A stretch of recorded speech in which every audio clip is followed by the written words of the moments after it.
اردو جہاں ہم وہاں یوٹیوب چینل پر آپ کا استقبال ہے۔ آج ہم پڑھیں گے UGC نیٹ JRF اردو کے سلیبس میں شامل 5ویں اکائی، جس میں داستان اور ڈرامہ شامل ہے۔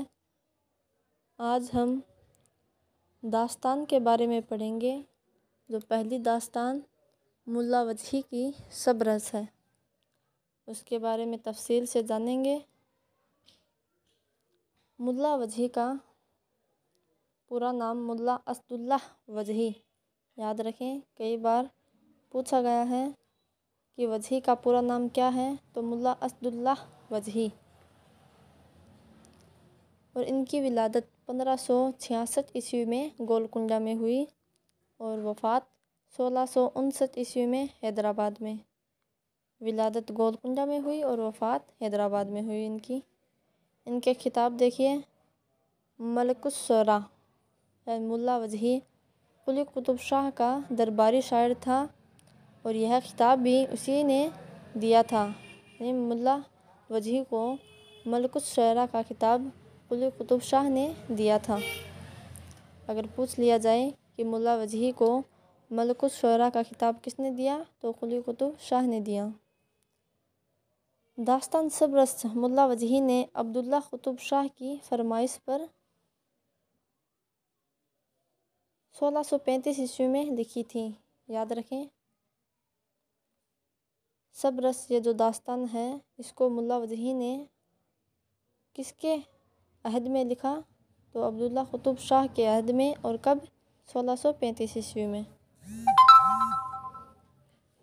عبداللہ قطب شاہ نے وجہی سے بیان عشق میں کتاب لکھنے کے لیے کہا تھا، کہ عبداللہ قطب شاہ نے وجہی سے بیان عشق میں کتاب لکھنے کے لیے کہا تھا۔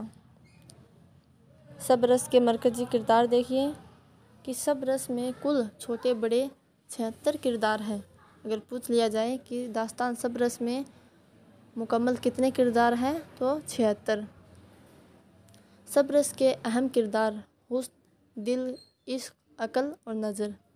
اس کے اہم کردار حسن، دل، عشق، عقل، نظر۔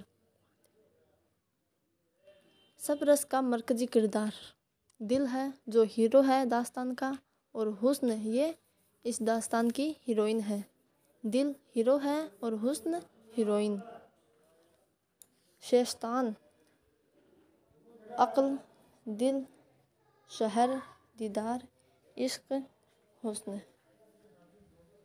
دل ہے، عقل کا بیٹا ہے اور یہ شیشتان کا ہے، اور حسن ہے، یہ عشق کی بیٹی ہے اور یہ شہر دیدار کی رہنے والی ہے۔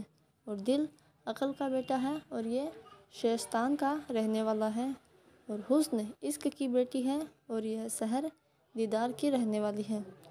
حسن بادشاہ عشق کی بیٹی ہے اور عشق مشرق کا بادشاہ ہے۔ حسن بادشاہ عشق کی بیٹی ہے اور عشق مشرق کا بادشاہ ہے۔ دل عقل کا بیٹا ہے اور وہ شیشتان کا بادشاہ ہے۔ سب رس کا سب سے فعال، متحرک اور جاندار کردار، اگر پوچھ لیا جائے کہ سب رس کا سب سے فعال، متحرک اور جاندار کردار کون سا ہے، تو وہ نظر ہے۔ یاد رکھیں کہ سب رس کا سب سے فعال، متحرک اور جاندار کردار کون سا ہے، تو وہ نظر ہے۔ سب رس کس زبان میں لکھی گئی؟ کئی بار پوچھا گیا ہے ایگزام میں کہ سب رس کس زبان میں لکھی گئی ہے، تو یہ دکن میں لکھی گئی ہے۔ تو یہ سب رس کے بارے میں جو عام طور پر کویشچن پوچھے جاتے ہیں، اسی کے حساب سے تھا۔ آج کے لیے اتنا ہی۔ اللہ حافظ۔